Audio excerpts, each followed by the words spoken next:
Perhaps you disagree with the Dark Lord.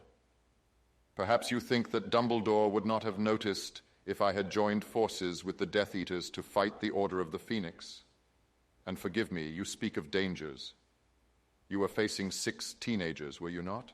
The dark arts are many, varied, ever-changing, and eternal. Fighting them is like fighting a many-headed monster, which each time a neck is severed, sprouts a head even fiercer and cleverer than before.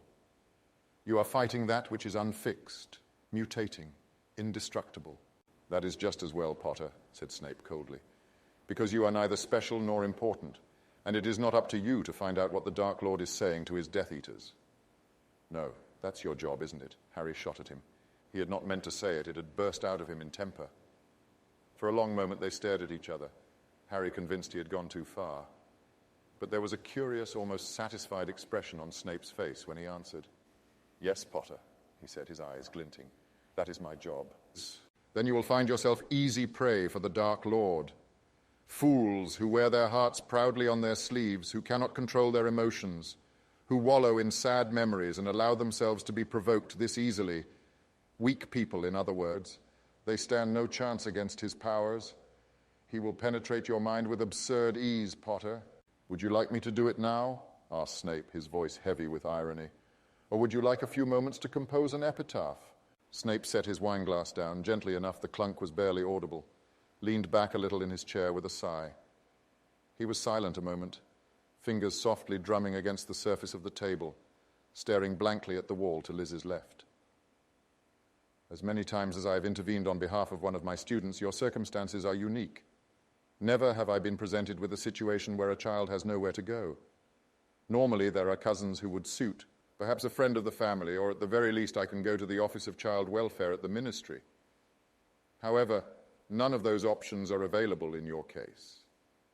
And so I have been forced to take exceptional measures. No, Snape said shortly, trying not to wrinkle his nose at the bright bag on Dumbledore's desk. You know perfectly well my thoughts on Muggle sweets, Dumbledore.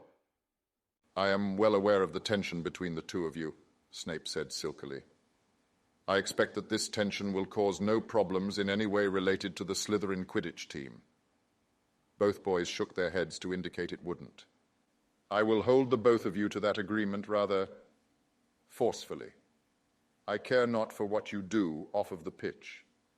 I do not expect a friendship, but I expect a cohesive team that can return the plaque to my office that I have become so accustomed to seeing on my wall. This time both boys nodded. Boys.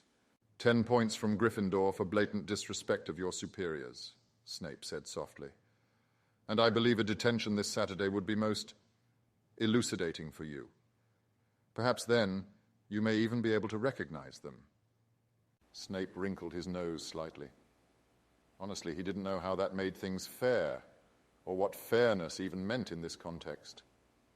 Gryffindor sentimentality, he assumed.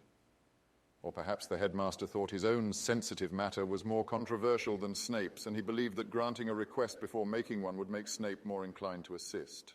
No, Snape said bluntly. It is fantastically unlikely that you will be able to develop even the most rudimentary occlumency shields before the Quirrell situation resolves itself one way or another. Consider this more of a long-term self-enrichment project.